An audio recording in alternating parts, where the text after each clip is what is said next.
Hello, and welcome back to Architecture Topics. I'm your host, Liam Karen, and today we are going to travel to New York City, to the intersection between Fifth Avenue and Broadway. There stands a building that has fascinated architects, engineers, photographers, and tourists for more than a century, the Flatiron Building. When it was completed in 1902, it became one of the first true skyscrapers in Manhattan and a symbol of the city's transformation at the turn of the century. But before we begin, there is something I want to share. Last week, someone left the show a 2-star review on Spotify, which means we can no longer proudly say we have a perfect 5-star average. Now, I completely understand that not everyone has to love the show. That is fair. But the algorithms are very sensitive to ratings, so I want to ask you for a favor. If you enjoy the show and you have not rated it yet, please consider giving us a 5-star review. This tells me that the time spent researching and producing these episodes is worth it. And it also sends a strong signal to Spotify, YouTube, and Apple Podcasts to help more people discover these stories. And if you feel the show does not deserve 5 stars, I respect that. In that case, I would really appreciate it if you could write a short comment explaining why, so I can take in your feedback and improve future episodes. Deal? Okay, great. Now let's dive into today's story. At the turn of the 20th century, New York City was changing faster than ever before. Horse-drawn carriages still filled the streets, but overhead, electric wires crisscrossed the sky. Elevated trains rattled along iron tracks, and the first subway line was just 2 years away from opening. Downtown in Lower Manhattan, a new kind of structure had begun to rise: the skyscraper. But the skyline people know today didn't exist yet. The Empire State, the Chrysler, and Rockefeller Center were still decades away. In 1900, the tallest building in the city was the Park Row Building, just under 120 meters high. That's under 400 feet. A few others, like the Manhattan Life Insurance Building and the American Surety Building, stood nearby.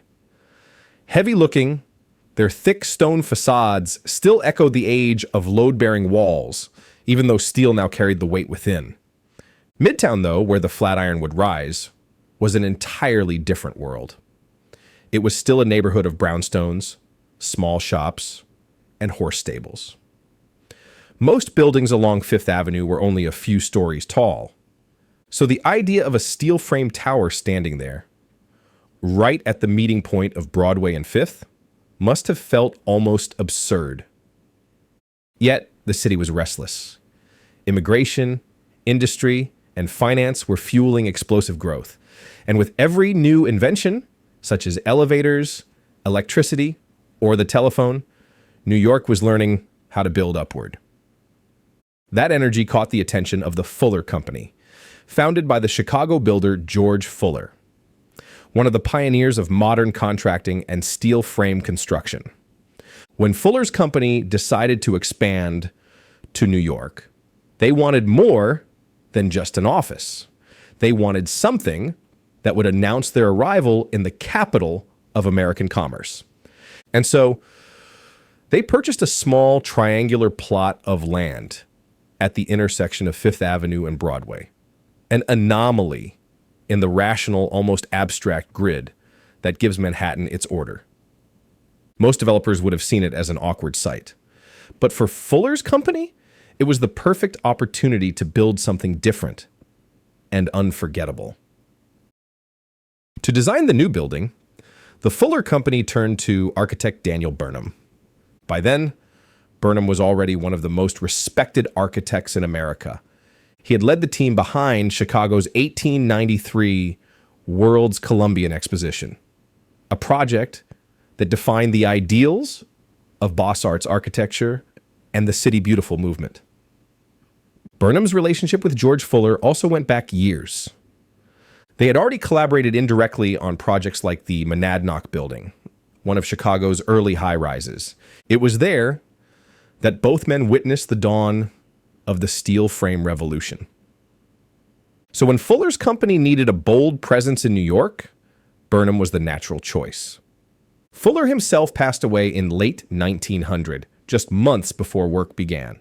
But his methods and vision continued to guide the company under his successors, his son-in-law, Harry Black. The narrow triangular lot measured only about 2 meters wide at its sharpest point, about 7 feet, widening gradually toward the south. But rather than fight the shape, Burnham embraced it. The strength of the steel structure, together with its capacity to work under both compression and tension, enabled it to rise higher than anyone thought possible, even with such a narrow footprint. At 285 feet tall, or about 87 meters, the Flatiron reached 22 stories, including a small penthouse added later. It was equipped with 6 hydraulic elevators, a tech marvel at the time, which made the high-rise not just an engineering achievement, but also a practical one. In many ways, the building's form became the defining design element, more than any ornament ever could. The facade, wrapped in limestone and glazed terracotta, followed a classical tripartite composition with a base, shaft, and crown, like a Greek column. But what made it remarkable was how Burnham applied this traditional language to a modern steel frame skyscraper, a combination that few had executed with such grace and confidence. Drawing inspiration from Italian Renaissance palazzos, like Florence's Palazzo Rucellai, Burnham infused the design with rusticated stone at the base and ornate cornices at the crown, marrying classical proportion to industrial innovation. Seen from above, it was shaped like a giant iron, hence the nickname Flatiron. And when it began to rise in 1901, New Yorkers immediately realized they were witnessing something new. Construction moved quickly, astonishingly so for its time. Work began in the summer of 1901, and just a year later, the building was complete. Most skyscrapers of that scale took at least twice as long to build, but the Fuller Company's system of prefabricated steel and precise scheduling made it possible. They had refined every step of the process back in Chicago, so the building rose with precision and efficiency. Its steel skeleton was fabricated off-site, brought in pieces, and riveted together directly on location, a process that allowed the structure to climb 1 story per week. As the frame took shape, the unusual proportions of the building became a source of fascination and skepticism. Many New Yorkers doubted that such a thin structure could withstand the wind. Some newspapers even predicted that the first strong gust would topple it. Engineers, however, knew better. The steel frame acted like a flexible spine, able to absorb and redistribute the forces of the wind through its diagonal bracing.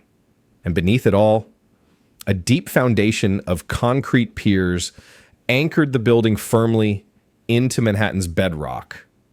But calculations alone wouldn't silence the critics who nicknamed it Burnham's Folly, or even called it ugly and impractical, arguing its shape disrupted the streetscape.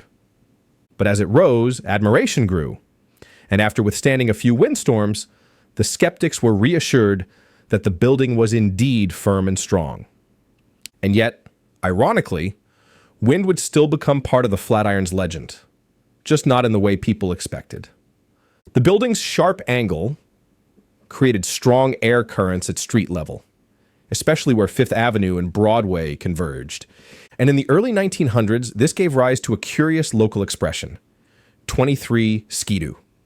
It referred to policemen shooing away men who gathered at the corner, hoping for a glimpse of women's skirts, lifted by the gusts of wind swirling around the building. It was a small scandal at the time, but it only made the Flatiron more famous. When the Flatiron Building opened in 1902, it did so under the name Fuller Building, after George Fuller's company. The public, however, ignored that name almost immediately. Flatiron caught on faster than anyone expected. It became one of the most talked about structures in New York. For architects and engineers, it was a triumph of modern construction. For everyone else, it was simply unlike anything they had ever seen. Photographers flocked to capture it, fascinated by how its narrow edge seemed to slice through space and light. One of them was Alfred Stieglitz, who described it as a living thing with its own moods. His photographs helped cement the building's place in the visual language of the new century. Writers, too, were drawn to it. Its bold, triangular shape became a metaphor for progress, for ambition, and for the restless energy of the city itself. And as much as people admired its elegance, there was also something human about it. The way it stood alone at the intersection, defying logic, yet perfectly at ease, was inspiring. Within just a few years, the Flatiron appeared on postcards, advertisements, and early films. It became a landmark before the term even existed in urban planning. That legacy continues today in films like the Spider-Man series, where it stands in for the Daily Bugle newspaper headquarters, symbolizing the hustle of urban journalism. From a more practical point of view, when the building opened for business, the Fuller Company itself occupied part of it as their New York headquarters, while the rest of the space was rented out to small businesses and professional offices, mostly publishers, insurance firms, and early advertising agencies.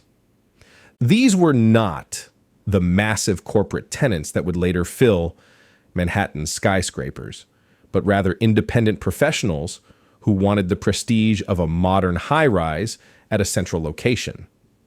Despite some early skepticism about the shape, the building's novelty and prime address at 23rd Street attracted tenants almost immediately after opening. Inside, however, the triangular floor plan did pose real challenges. The narrow northern tip created oddly shaped offices and hallways that grew wider toward the south. Tenants described the layout as eccentric but inspiring. Some loved the light and the views. Others complained about wasted space and tricky furniture arrangements. One early journalist called it an architectural freak, but a comfortable one. In the end, the building leased quickly, proved commercially successful, and despite its unconventional geometry, became a highly desirable address for professionals who valued location and visibility. The Fuller Company sold the building in 1925 to an investment syndicate, and it changed ownership a few more times between then and the 1950s. By the mid-20th century, the nickname Flatiron Building had become universal.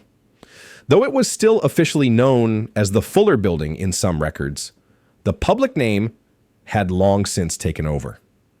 In 1966, the city designated it a New York City landmark, one of the earliest skyscrapers to receive that protection. Then, in 1979, it was added in the National Register of Historic Places. And 10 years later, in 1989, it was declared a national landmark, further cementing its legacy and protecting its future. For decades, it remained a viable office building. It housed publishers such as Macmillan and St. Martin's Press, giving it a second golden age as a publishing hub.